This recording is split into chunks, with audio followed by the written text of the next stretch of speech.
Hey there, Christopher Thunder here from the world's dirtiest workshop. This is the freshly painted wall next to my bathroom, which is subject to a lot of moisture.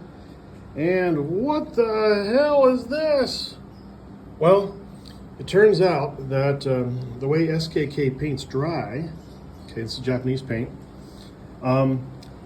it can stay liquid for a very long period of time, several hours. And with anything more than a light coat, we're talking not even a full coat, the paint can start to move. It'll start to move down the wall subject to gravity, and it'll collect in these little run spots. You can see here where these bigger lumps are, that's where it collects. And the more it collects, the more it is subject to gravity, heavier it gets, and the more it starts to move. And some of these droplets can get really big. And this is the real problem with SKK paints. They're not like American paints at all. American paints are easily spread out. They can sometimes be totally spread out in one full coat. So you literally get the color you want in one coat. With this stuff, no. No, you need 2 or 3 coats to get one full color.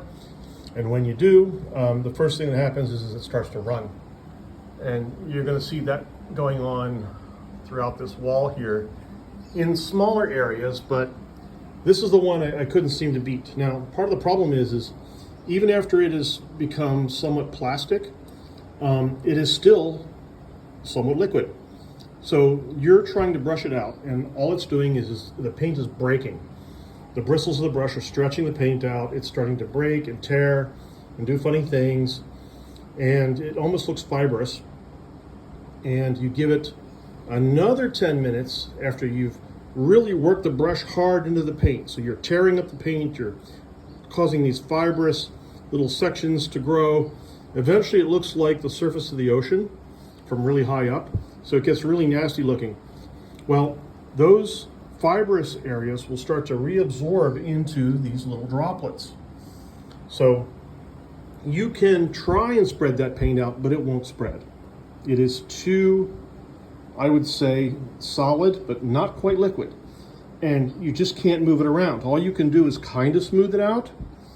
But even with all that going on, your only answer is to add more paint a lot of the time, just to get it smooth. And if you try to add more paint, you get this kind of an effect. And that's horrible. That is a property of this paint that I can't get past, is that you can only put it on half a coat at a time. Otherwise, you get this kind of stuff, and you can't use a brush. You have to use a roller. Thanks for watching.